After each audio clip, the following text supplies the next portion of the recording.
Howard Stern Show.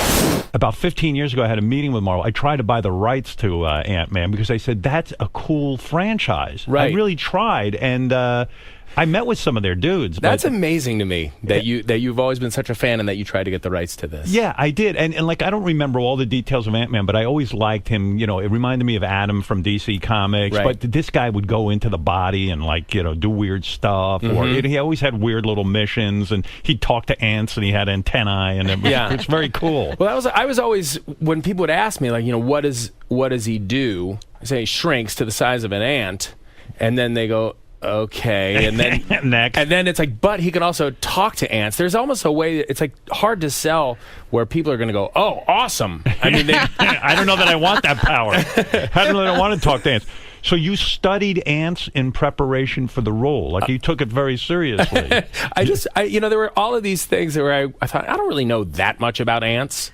Right. And I mean, like, to study ants, it makes me sound like I'm, you know. Do you know anything about ants now? I mean, I know more than I did. Right. And I mean, they're pretty fascinating. And there's thousands of kinds, and some of them are really gross and freaky and weird. But you think about it, when Ant-Man got his powers, like, he didn't know anything about ants. You know what I mean? Mm-hmm. He wasn't an expert in ants. Well, do all ants speak the same language? Did he have to learn different languages for all these different kinds of ants? It's a great question. I mean, with all of those different... Ant-Man, what about it? And there are ants in different regions of the world. I guess they all just speak one common ant language.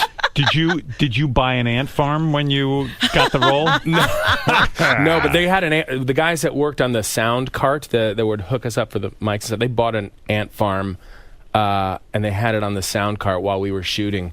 And then, like, one day they came in and some of the ants were just dead. Oh. And people felt very upset about that. Like, more so than they would. How'd they kill the ants? I mean, how did they die, the ants in the ant farm? Were they just starved to death? There was nothing to eat? Was nobody feeding them? Right. Maybe they forgot to feed the ants. Now that you're Ant-Man, and I'm being serious, do you avoid stepping on ants? Like, when you're outside, do you, like, respect ants now? Yeah. I mean, like, a weird thing happened where I legitimately won't mess with ants. Those are your allies. Yeah. That's what I feel like. You're I do feel this kinship with ants. The other day I was like getting some coffee and a couple of them were kind of like from the sink on the way to the Keurig machine. So what do you do? Do you, like, just pick them up and put them outside if you get ants in the house? I just leave them alone. I figure like they found their way in, they'll find their way out. Wow, that's so beautiful. Yeah. You're really Ant-Man. Yeah, The Howard Stern Show.